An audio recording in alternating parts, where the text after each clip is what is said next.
Let's get something out of the way right from the start. I was never someone who thought at any point that the original The Last of Us game was the greatest story ever told in video games, not even back when the game first released. I mean, I played the game sometime in 2014 and I certainly thought that it was very good.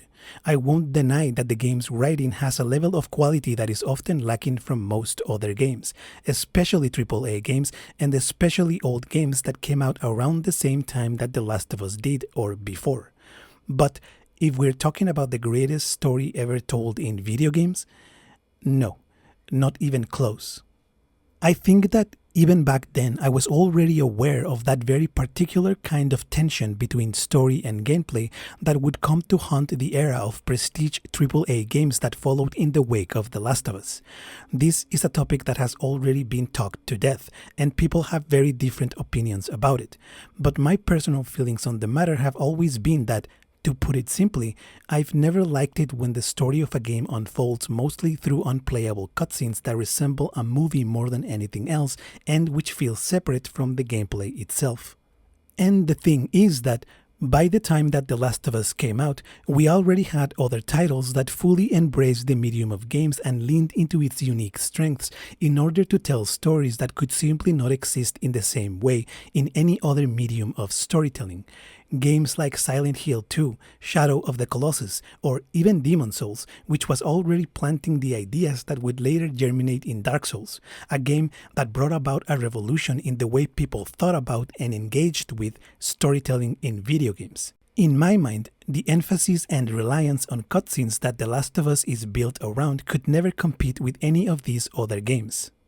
And then The Last of Us Part 2 came out, and the internet exploded. Because here's the thing, The Last of Us games have never been the greatest story ever told in video games, but they might very well be in contention for the most popular gaming franchise of all time, and as such, they get a lot more attention than your average game. And in the time between the original game and its sequel, the gaming landscape had changed a lot, to say nothing of the political landscape of the US in general. Which basically means that in the wake of the release of Part 2, you had your usual anti-woke crowd complaining about the same things they always complain about, which I didn't really care for in the slightest, and you also had a lot of people who were feeling very nostalgic about the first game and who were unable to engage with the narrative of Part 2 at all because they thought that it somehow tarnished the romanticized idea that they had built in their minds about the first game, which I also didn't really care for. Like I said, I've never really bought into this idea that the original The Last of Us game was a massive literary achievement that elevated the medium of games to an unprecedented height, and I don't have a nostalgic attachment to the game at all. In fact, if anything, my relationship with The Last of Us and its sequel has only grown more nuanced and complex, and I mean that in a positive way. The fact that The Last of Us games are so popular also means that, over the years, there has been a lot of critical and analytical work done on them. People have written about these games through the lens of race, gender, and queer studies, and in the case of Part 2 specifically, there have also been discussions and articles that break down the way in which the war between the wolves and the Seraphites can be interpreted as a very flawed metaphor for the conflict between Israel and Palestine, a metaphor that seems to be born from the very flawed understanding that the writers of the game seem to have about this conflict to begin with. So, no, not the greatest story ever told in video games. And yet, there is something about the writing in these games that tends to stick with me every time I go back to replay them. And when I say writing here, I don't mean writing as in the larger narrative and themes of the games, but rather as in the surface level craft of writing. Because, as important as I think it is to examine the larger narratives of these works, that is not really the scope of this video. I'll leave that kind of analysis to people who are a lot smarter than I am. Instead, what I want to do here is to look at a couple of smaller moments from The Last of Us Part 2 that have stayed with me ever since I first played the game. Brief sequences that have captivated me because of their simple yet solid writing, a kind of writing that most modern games still struggle to achieve. The truth is that I've always thought that the writing style in The Last of Us Part 1 and 2 is really compelling, and yet the reason I find the writing compelling is not because I think that these games are a towering masterclass of literature, but quite the opposite. It is because they have a very simple but effective kind of writing that works by grounding us on the characters and on the level design in a way that other games could learn from. And to try to explain what I mean by this, I want to shift gears a bit here and look at a couple of sequences from The Last of Us Part 2. Most of the story of The Last of Us Part 2 takes place over a period of 3 days in Seattle. However, in addition to this, we also get a few flashbacks that give us a bit of backstory for each of the playable characters. And the sequences that I want to analyze for this video are contained in these flashbacks. Now, when people talk about the flashbacks of The Last of Us Part 2, they usually talk about the museum one, in which Joel takes Ellie on a surprise trip to an overgrown museum for her birthday. A lot of people seem to really like this sequence, but I've actually never liked it very much. I think that the fact that it plays out as a series of interactable prompts inside the museum makes the whole sequence feel stilted and contrived. And the emotional climax of the flashback, in which we see Joel give Ellie a recording of a space launch, is really over the top and in your face, almost like the game is trying really hard to make you feel something. In fact, this is the perfect example of a moment when the game is trying really hard to project that prestige, movie-like quality that I don't enjoy very much. If anything, my favorite part of this sequence comes at the end, when Ellie is separated from Joel as she drops into a new wing of the museum. After hearing a startling noise, Ellie immediately raises her guard, thinking that there might be infected roaming around. At this point, the game even starts giving you ammo and other items, tricking you into believing that there will be a combat encounter. And as we delve deeper into the darkened rooms of the museum, we learn the story of a member of the Fireflies who took his own life because he couldn't live with his sins. He couldn't bear to look at the person he had become. In the end, this whole section turns out to be a fake-out. There are no infected in the museum, only a wild animal that wandered into it. And then the sequence ends with Ellie and Joel meeting up in front of an image of a firefly painted on a wall with the word "liars" written underneath. The reason this section at the end is so brilliant is because it comes to symbolize Ellie's internal character in a way that creates a very interesting harmony between the gameplay and story elements of the game. Just as there was a threat of an infected roaming the rooms of the museum in this part, there is also an unseen threat always bubbling under the surface of Ellie and Joel's relationship, even within the context of this special occasion for them.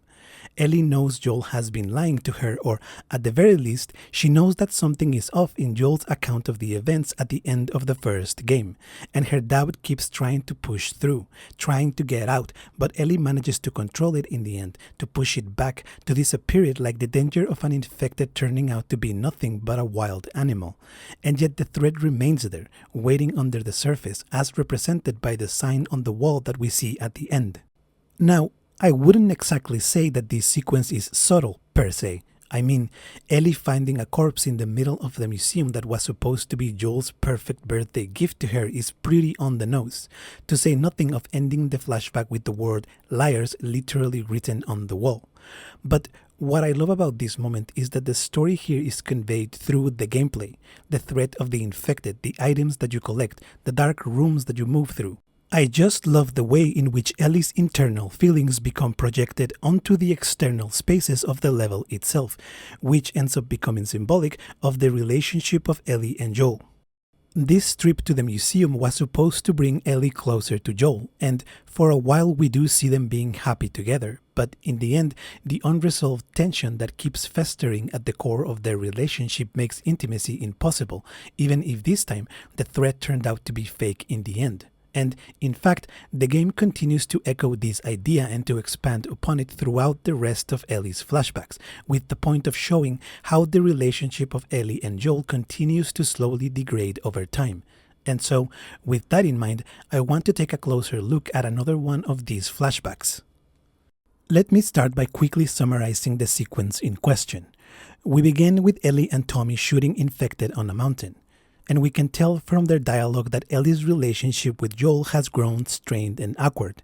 Eventually, the pair make their way back to meet up with Joel, who casually tells Ellie that her guitar needs new strings. Tommy mentions that there is a music store nearby and suggests that Ellie and Joel go look for some strings there. Ellie agrees. On the way to the store, Joel tries to connect with Ellie, who seems somewhat distant and detached but open to Joel's company enough to make casual conversation. Eventually, the two catch a glimpse of the music store in the distance, but since the road is blocked, they are forced to cut through an adjacent building in order to get there. This building, which was supposed to be clear of infected, turns out to be completely infested to the point that zombies keep pouring down like a swarm on them, culminating in a boss fight against a bloater. After the fight, Ellie and Joel find the corpses of a young couple who ran away from Jackson a year before and ended up taking their own lives, or at least tried to. At this point, Ellie once again confronts Joel about the events that took place in the Firefly Hospital at the end of the first game, sensing that Joel hasn't told her the whole truth about it. Joel once again denies everything and continues to keep the truth from Ellie. Then they leave the building, deciding to return home without getting the guitar strings that brought them there in the first place. These are the events that take place in this flashback, and you can immediately see how they echo the final section of the museum sequence. And just like before, the reason this sequence stands out so much to me is because it works on a symbolic level that is meant to represent the relationship between Ellie and Joel. So, now that I've laid out the literal events, let me break down the flashback on a metaphorical level. When Ellie and Tommy meet up with Joel in the beginning, it is immediately clear that Ellie and Joel are awkward around each other. Then the guitar is introduced, and its symbolism is obvious. Ellie and Joel's relationship has continued to degrade and is in need of repair, much like a guitar in need of a set of new strings. Thus, when Ellie and Joel set out to find strings for the guitar, Joel is also hoping that this trip will be able to help mend his relationship with Ellie, if only a little bit. This is the emotional core of the sequence, the search for the guitar strings as a metaphor for Joel's attempts to take a step towards fixing his relationship with Ellie. Then, we get to the point where we can see the music store in the distance, but the path is blocked. This is a moment that I really loved because it is a subversion of one of Naughty Dog's biggest conventions. See, for a long time, Naughty Dog's games have been praised for the way in which they use visual landmarks in the landscape to guide players and give them a sense of direction and momentum. This is something that The Last of Us Part 2 itself does repeatedly. Both Ellie and Abby use the image of the Ferris wheel in the distance to guide themselves on their way to the aquarium, for example. But the music store in this flashback is a special case because there's a twist. Ellie and Joel will not be making it to the music store in the end. Now, if the guitar in need of new strings symbolizes Ellie and Joel's relationship, then the music store represents this magical place that can erase the distance between the two and make them a family again. In other words, all Joel needs to do is reach the music store and his relationship with Ellie will be fixed. But because the path is blocked, they first need to go through the adjacent building, which also holds its own underlying symbolism. Remember that this building, which is the only access to the music store, was supposed to be empty, yet it turns out to be crawling with infected, a metaphor for the way in which Joel's lie continues to fester below the surface of his relationship with Ellie. Just as Joel couldn't see the infected within the building until he stepped into it, he fails to see that his lies continue to eat up at Ellie, slowly degrading their relationship. Joel and Ellie can't make it to the magical music store that will fix their problems because as long as Joel refuses to acknowledge the truth, there will always be a rot festering between them, growing and slowly degrading their relationship. In other words, there will always be a building infested with infected between them and their goal. Now, obviously, if you break down the metaphorical meaning of the sequence in the way that I've just done, it makes the whole thing seem very heavy-handed and contrived. But when you're playing through this level, you're not really thinking about this. The symbolism takes place in the background as you move through the level and fight waves of infected, and that's why I think this sequence is successful. Ultimately, the writing in this small flashback is not a literary masterpiece. In fact, the symbolism that drives this sequence is very simple and straightforward. You could even say that it's very basic. And yet, I love how it works by grounding us on the characters and their relationships, their conflicts, and I love how the game uses the symbolism built into the level design to convey the emotional core that drives the story, as opposed to relying on cutscenes to do the bulk of the narrative work. These are the moments in The Last of Us that stand out to me because they have a simple yet smart approach to writing, and it is precisely this kind of basic but solid writing that is often missing from most AAA games. And listen, I know that writing is a weird thing in games because the story will always be secondary to the gameplay. I know that it's easier to rewrite a story than to throw away gameplay mechanics, animations, levels, or other assets, which cost a lot of money and time to make. I know that a game's story needs to be malleable enough to be wrapped around the gameplay. And yet, the paradox inherent to the AAA gaming industry is that one of the main selling points of AAA games is supposed to be their story. AAA games sell themselves as story-driven, prestige experiences that can be on par with the artistry of television and film. Yet most of these games also treat the act of writing as an unimportant, disposable part of the process that can simply be cobbled together hastily at the end of development, sometimes by people who are not even writers. The reason why I find the writing in these sections of The Last of Us Part 2 that I've presented to be so compelling is because it is a perfect example of a simple yet solid kind of writing that places a focus on the characters and on the underlying emotional core to drive the story without requiring big set pieces or cutscenes to work. And it is also malleable enough to accommodate the gameplay.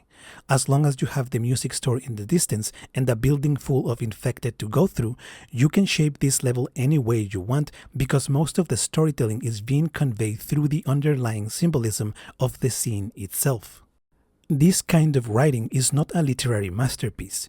It is not the greatest story ever told in video games. It is simple and straightforward, and it is also exactly the kind of writing that most AAA games tend to lack. I think that developers could learn a lot from the kind of solid, character-driven writing that is present in The Last of Us, just as the gaming industry in general could learn from the larger critical discourse taking place about the overall narratives and themes of these games. And I think this is important because, in the end, we all want the same thing: to have better stories in games.